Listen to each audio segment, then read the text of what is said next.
There's a conversation happening in whispers, in group chats, in bathrooms, at bars. A conversation about what genuinely terrifies women about men. Not the surface-level fears you'd expect, but the deep, primal anxieties that shape every interaction, every relationship decision, every moment of vulnerability. Today, we're going deep into female psychology to understand what really scares women about men, why these fears exist, and what both sexes need to understand about them. These aren't the fears that make headlines. This isn't about violence or assault. Those are real but separate discussions. These are the subtle psychological fears that most women carry but rarely articulate. The fears that sabotage relationships before they begin, that create walls where there should be bridges, that turn potential love into preemptive defense. Understanding these fears isn't just educational, it's essential for anyone trying to navigate modern relationships. But before I reveal them, do me one thing. Hit that like button and subscribe. It tells me you want more truth that actually helps you grow. And trust me, what you're about to learn is worth it. The first and most fundamental fear is the fear of emotional unavailability disguised as strength. Women are terrified of falling for men who seem strong and confident but are actually emotionally locked down. The man who never shows vulnerability, who treats emotions like weakness, who can't say, "I love you," without 3 drinks in him. This isn't about wanting weak men. It's about fearing men who confuse emotional constipation with masculinity. I counseled a woman who described it perfectly. He seemed so confident, so sure of himself. But 3 years in, I realized he wasn't strong. He was frozen. Every emotion except anger was off limits. I was living with a stranger who happened to share my bed. This fear stems from generations of women who've loved men who couldn't love them back, not because they didn't want to, but because they didn't know how. The emotional unavailability fear is particularly terrifying because it often reveals itself after investment. After she's moved in, after the wedding, after the kids, the charming confidence that attracted her becomes the wall that destroys her. She realizes she's not with a strong man. She's with a scared boy in a man's body who uses stoicism as armor against feeling anything real. The second fear that haunts women is the fear of being settled for. Every woman's nightmare is being the good enough choice, the safe option, the one he commits to because the one he wanted got away. This fear is why women obsess over ex-girlfriends, why they need constant reassurance. "Why do you love me?" becomes a daily question.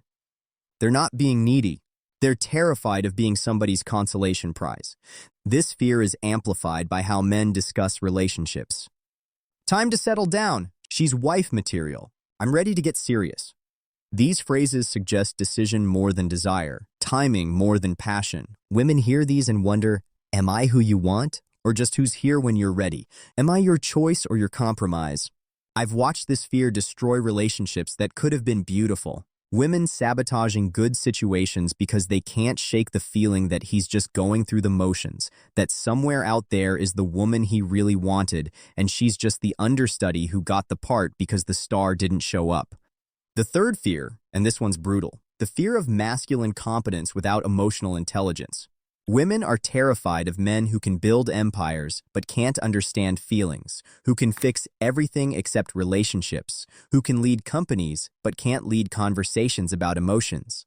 The provider who can't nurture, the protector who can't comfort, the leader who can't listen. This creates a terrible paradox. Women are attracted to competent, capable men, but they're terrified those same men will treat the relationship like a business merger. Efficient, logical, profitable, but emotionally barren. They want the oak tree, but fear it won't bend. They want the rock, but fear it won't be soft when needed. I knew a woman married to a Fortune 500 CEO, private jets, multiple homes, every luxury imaginable. She told me, "I trade it all for one genuine conversation about feelings. He can negotiate billion-dollar deals, but can't tell me why he seems sad. He can read market trends, but can't read my emotional needs. I'm materially rich, but emotionally starving." The fourth fear is more complex, the fear of being mentally and emotionally outgrown. Women are terrified that as men evolve, achieve, and grow, they'll realize they can do better. That success will change his standards, that the woman who supported him at his lowest won't be good enough for him at his highest. This fear makes women suspicious of male ambition, not because they don't want successful partners, but because they fear success will change the equation.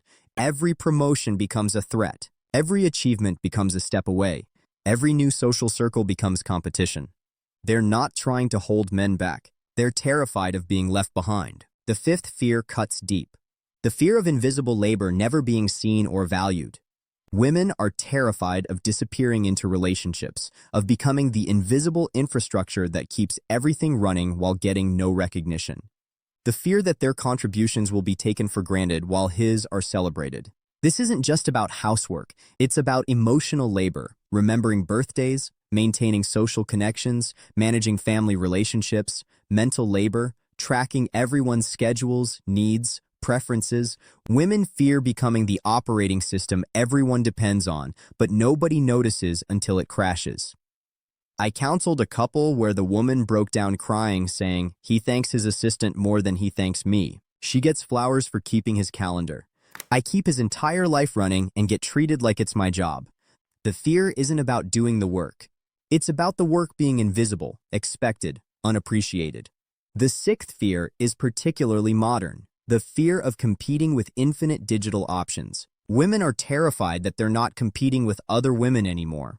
They're competing with every woman who ever existed on Instagram, porn sites, dating apps. The fear that no matter how good they are, there's always something better just to swipe away. This fear has created a generation of women who feel like they're perpetually auditioning for a role they already have. Every day is a performance because every day he has access to thousands of other options. The phone becomes the enemy. Social media becomes the threat. The internet becomes the other woman who never sleeps. The seventh fear reveals vulnerability, the fear of pregnancy and motherhood changing the dynamic. Women are terrified that having children will shift them from lover to mother in men's eyes, that their bodies will betray them, that exhaustion will make them less attractive, that the man who desired them will see them as just the mother of his children. This fear is why many women delay motherhood despite wanting children, not because they're selfish or career-obsessed, but because they've seen what happens. They've watched friends disappear into motherhood while husbands maintain their whole identities. They've seen desire die in delivery rooms. They've witnessed women become ghosts in their own homes. The eighth fear is about protection, the fear that when real crisis hits, he won't step up. Women are terrified of investing in men who will crumble under pressure, who will become another child to care for instead of a partner to lean on. Who will add to the crisis instead of managing it? This isn't about wanting a superhero. It's about fearing that when life gets real, illness, job loss, family crisis, they'll be handling everything alone while also managing his emotional breakdown. They fear being the strong one by default because he never learned to handle real adversity. I've seen this fear validated too often. The woman gets cancer and has to comfort him about her diagnosis. The family faces financial crisis and she has to manage his ego while fixing the problem. The child gets sick and she's caring for two children, the actual child and the grown man who can't cope. The ninth fear touches on modern complexity, the fear of not knowing his true intentions until it's too late. Women are terrified that men have become so good at saying what women want to hear, that sincerity has become impossible to detect, that everyone knows the script now, the right words, the right timing, the right gestures. But none of it means anything. This fear has created hypervigilance. Women analyze every word, every action, every pause for signs of deception. Not because they're crazy or paranoid, but because they've learned that words are cheap, and many men will say anything to get what they want. The cost of trusting the wrong person has become so high that trusting anyone feels like Russian roulette.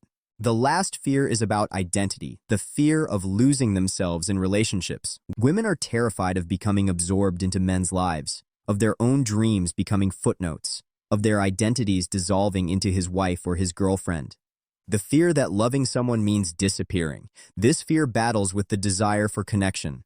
Women want deep intimacy but fear engulfment. They want to support his dreams but fear abandoning their own. They want to be partners but fear becoming accessories. It's the tightrope walk between connection and autonomy that terrifies them. So what do men need to understand?